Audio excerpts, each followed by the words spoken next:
Carol Dweck actually teaches her students about brain functions and how we learn. So there's a kind of language of learning. So she may say to them, right guys, we've got some information now, you've got to connect it together, you've got to build these neural networks in your long-term memory, and then we're going to apply it to new situations. And the evidence that shows that when students know a bit about human learning, and they don't have to be cognitive scientists, they're much able to take control of their own learning. They know that they have to persevere, they know they have to try to see connections, and they know they've got to do practice to reinforce it, those kind of things.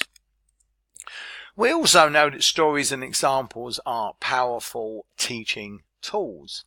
So we could reinforce the teaching of a growth mindset with stories from our own experience, how we've had to persevere, how we've overcome obstacles by showing volition, even though at some stage we might have thought we couldn't do that. Also, stories of other people. They could be people in the local community that students might know about, or in the wider community. There's many success stories where people have got there through personal effort, and also the students' own experience. Whilst they might not be terribly good at learning your school subject content, in the past they've probably learnt things. It could be football, playing the guitar, or learning computer games, where they can see that they've got much better because of their learning and their perseverance and their practice and feedback. Finish this slide on a nice quote from Daniel Willingham. And basically what he says is that stories have a very strong impact on our mind. He talks about them as psychologically privileged. So good stories, powerful stories that connect with students can be a real game changer in mind changing.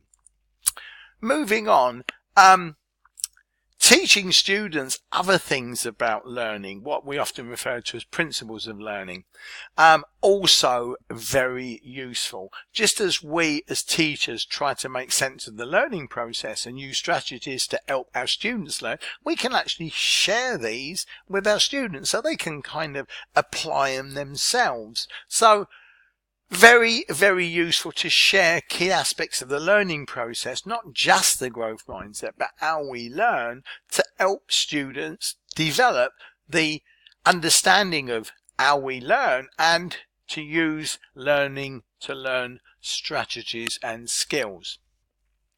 He suggests 6 of these principles of learning as particularly important. There are others, and you can think about these yourself, but here's 6. So have a look at those, digest them, and they should be pretty familiar to you. Certainly, if students are clear about what they're learning and they can see it in meaningful terms, they're more likely to be motivated to do so and have a clearer pathway.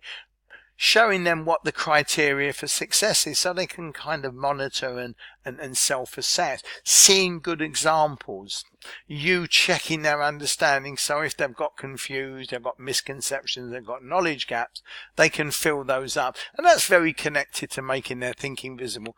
Ask them how they're learning, find out how they're thinking, because you can then help them to think and learn better. And getting students to summarize their understanding, great way for you to check how they're framing things and the practice of explaining it and getting things clear in their own mind. So, teaching students about growth mindset, some key things about the learning process, a very useful strategy or strategies for developing a growth mindset, because it will help students to learn and they can see it comes from something that they can take control of.